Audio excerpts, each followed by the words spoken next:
udah cukup lengkap dan cukup panjang ya. Jadi ini saya juga belum tidak terlalu mempersiapkan, jadi mungkin mohon maaf sebelumnya kalau misalnya pesan-pesannya agak berantakan. Tapi pertama-tama mungkin saya mau mengucapkan terima kasih khususnya kepada Wei Lause yang sudah meluangkan waktunya, sudah lebih dari 1 bulan pastinya jauh dari rumah untuk mengajarkan ilmu ini kepada kita semua di Indonesia. Dan juga saya mau mengucapkan terima kasih kepada Sesyong Johan yang menemani Lause, yang Lause tidak ada capek-capeknya untuk kayak sharing dan pembawaan Lause yang lucu. Menurut saya lucu karena kebetulan saya bisa ngerti bahasa Mandarin, jadi saya bisa dapet jokesnya Lause dan Sesyong Johan bisa mentranslate itu dengan sangat baik dan kita tetap bisa dapat lucunya, tetap dapat pembawaannya Lause yang santai. Saya juga berterima kasih kepada para donatur dan juga atas teman-teman yang sudah berkontribusi sehingga terjadinya acara ini, dan juga kepada para relawan yang sudah meluangkan waktunya, khususnya pasti waktu yang diluangkan lebih banyak dari persiapan hingga berjalannya acara pada hari ini. Saya juga mau berterima kasih kepada Kansi Chong Singapore 的老师跟可能从万隆从加拿大的老师可以帮我们开谢道，谢谢老师。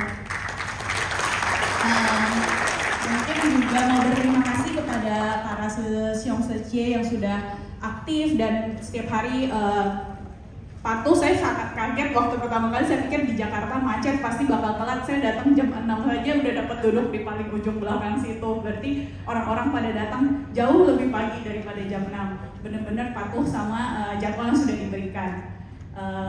Mungkin kalau dari saya sendiri, saya boleh berbagi sedikit. Saya bisa kenal longfitologi dari mana? Sebenarnya saya orang terakhir yang belajar longfitologi dari keluarga saya. Jadi mama saya, almarhum papa saya, adik saya itu sudah belajar longfitologi lebih dulu. Tapi kalau misalnya Lause sering bilang jalinan jodoh, itu saya sangat percaya. Saya ada berapa kali kesempatan seharusnya bisa ikut, itu saya belum ikut. Mungkin juga zaman saat itu namanya masih muda, pikirannya pakai logika, rasanya kok kayak nggak masuk akal, dan sesuatu yang too good to be true bisa ada, bahwa cuma dengan menggunakan dengan energi dari alam semesta itu kita bisa mendapatkan manfaatnya.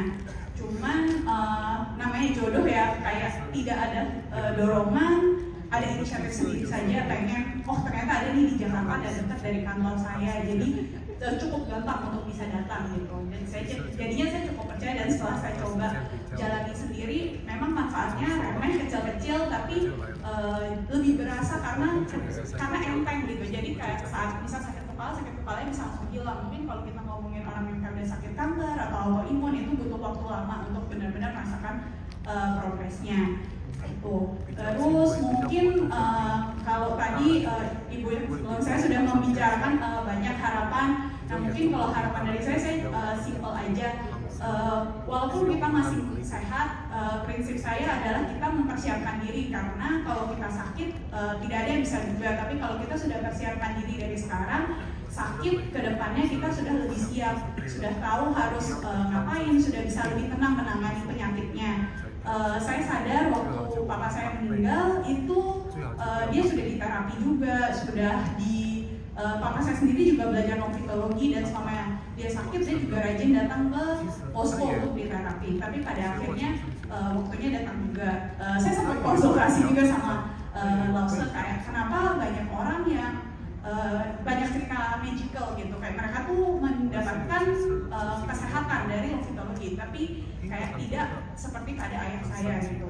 Cuman Lause menjelaskan bahwa bisa jadi seperti yang Lause Wei juga sempat jelaskan, bahwa itu bisa jadi membuat jalannya jadi lebih tenang. Memang benar papa saya waktu meninggal terbaring di rumah sakit, tapi tidak ada tekanan rasa sakit sama sekali. Jadi dia benar-benar hanya di kasur aja beberapa, dan nggak bikin susah keluarga gitu, hanya kayak 1 bulan sakit dan habis itu jalan tanpa membebani kayak orang-orang banyak gitu. Jadi saya merasa walaupun mungkin papa saya tidak tertolong, tapi mungkin saya bisa belajar lebih awal, dan saya bisa nggak menjadi beban juga nih buat orang lain kalau misalnya nantinya saya sakit. Dan jadi